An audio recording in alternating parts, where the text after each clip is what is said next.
বিদ্যাসাগরের প্রয়াণ দিবসে ফের বাঙালি অস্মিতায় শান দিলেন মমতা বন্দ্যোপাধ্যায়। যারা বাংলা এবং বাঙালিকে আক্রমণ করছে তারাই ঈশ্বরচন্দ্রের মূর্তি ভেঙেছিল। ওরা বিদ্যাসাগর কলেজে মূর্তি ভেঙেছিল, আমরা সেই মূর্তি পুনঃস্থাপন করেছি। দেশ জুড়ে বাংলা ভাষা এবং বাঙালির ওপর আক্রমণ শানাচ্ছে বিজেপি। এই পরিস্থিতিতে এই মহামনীষীর জীবন, শিক্ষা, দর্শন আরো বেশি করে প্রাসঙ্গিক হয়ে পড়েছে। বিদ্যাসাগরের প্রয়াণ দিবসের পোস্টে বিজেপিকে নিশানা করেছেন মমতা বন্দ্যোপাধ্যায়। ফের বাঙালি অস্মিতায় শান দিলেন বিদ্যাসাগরের প্রয়াণ দিবসে মুখ্যমন্ত্রী। যারা বাংলা এবং বাঙালিকে আক্রমণ করছে তারাই ঈশ্বরচন্দ্র বিদ্যাসাগরের মূর্তি ভেঙেছিল। ওরা বিদ্যাসাগর কলেজে মূর্তি ভেঙেছিল, আমরা সেই মূর্তি পুনঃস্থাপন করেছি। দেশ জুড়ে বাংলা ভাষা ও বাঙালির ওপরে আক্রমণ করছে বিজেপি। আর এই পরিস্থিতিতে এই মহামনীষীর জীবন, শিক্ষা, দর্শন আরো বেশি করে প্রাসঙ্গিক হয়ে পড়েছে।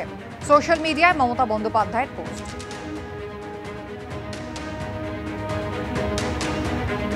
যারা ঘৃণ্য রাজনৈতিক স্বার্থে বিদ্যাসাগরের মূর্তি ভেঙে রাজনীতি করেছিল, আজকে তারা বড় বড় কথা বলছে।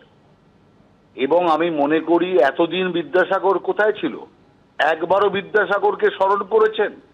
কত জন্মদিবস, কত প্রয়াণ দিবস চলে গেছে, বিদ্যাসাগরের একবারও নাম নেননি।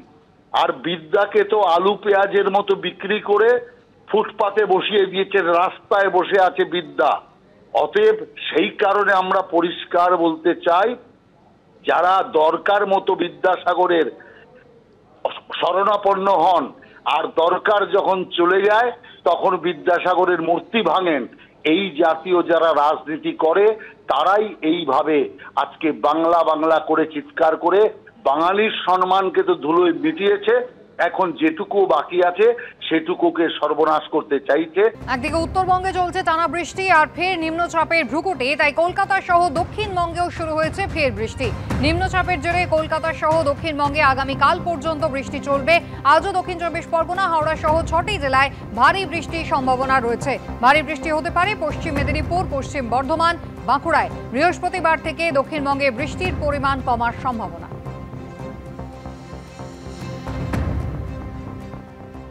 আগামী 3 দিনে দক্ষিণবঙ্গের সব জায়গাতেই হালকা থেকে মাঝারি বৃষ্টিপাত সমস্ত জেলাতেই হওয়ার সম্ভাবনা রয়েছে।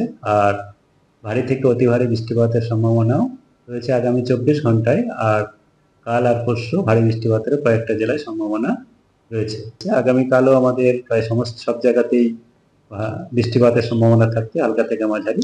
ভারী বৃষ্টিপাতের সম্ভাবনা বেশি রয়েছে আগামীকাল দক্ষিণ চব্বিশ পরগনা, হাওড়া, হুগলি আর পশ্চিম মেদিনীপুর, বাঁকুড়া, পশ্চিম বর্ধমান এইসব জেলার মধ্যে। তারপরের দিনও দক্ষিণবঙ্গে আমাদের সব জায়গাতেই হালকা থেকে মাঝারি বৃষ্টিপাত। বীরভূম, মুর্শিদাবাদ, নদিয়া জেলাতে এক জায়গায় ভারী বৃষ্টিপাত হতে পারে। উত্তরবঙ্গের বৃষ্টিপাতের পরিমাণ মানে অতি ভারী বৃষ্টিপাতের সম্ভাবনা আগামী 2 তারিখ বা 3 তারিখ থেকে 2 তারিখে হওয়ার সম্ভাবনা থাকছে।